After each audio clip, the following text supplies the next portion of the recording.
Frédéric, aujourd'hui, tu vas passer en procès. Est-ce que pour toi, le simple fait d'informer, c'est pas un métier qui est vraiment de plus en plus à risque? Bah, tout dépend de l'information qu'on donne, mais si on essaye de donner une information réelle et citoyenne, ouais, c'est à risque, parce que je viens de prendre 4 mois de prison ferme en février dernier, donc ouais, on peut dire que c'est à risque. Ouais.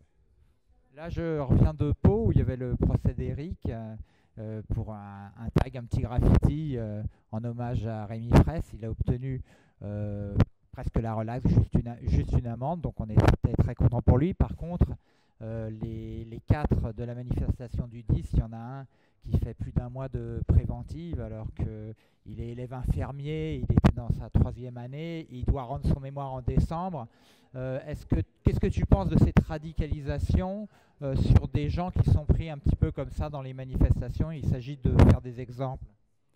Bah, surtout que la police tape sur tout ce qui tourne, tout ce qui gravite autour des mouvements sociaux et qui respectent la loi, parce qu'ils peuvent pas les arrêter par la loi, donc du coup ils les arrêtent par la violence.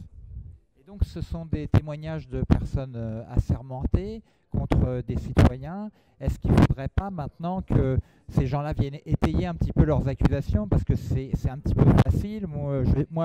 Imaginons que je sois flic, je suis assermenté, j'en prends un, je porte plainte, je dis qu'il m'a insulté ou qu'il m'a frappé. Et ce qui était assez étonnant, c'est que sur ceux du 10, il y en avait un qui avait un sacré pansement autour de la tête. Et donc, je ne sais pas, il avait peut-être mis des coups de tête dans la matraque. Ah bah, c'est courant que les polices mentent pour inculper des gens quand ils n'ont pas de preuves matérielles. Donc là, sauf que moi, ça fait peut-être 40 policiers qui mentent depuis 6 ans. Donc ça démontre une volonté politique, en tout cas des ordres et pas juste des actes personnels.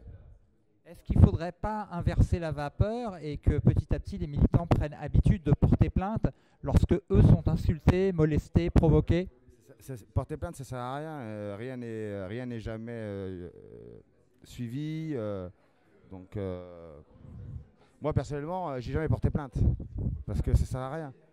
Voilà, tu te fais tabasser, c'est la police, ils ont tous les droits, ils ont le droit de tuer aujourd'hui, donc tabasser, gazer, molester, c'est rien pour eux, quoi. Bah, il ne me reste plus qu'à te dire merde. Bah merci. Merci à toi.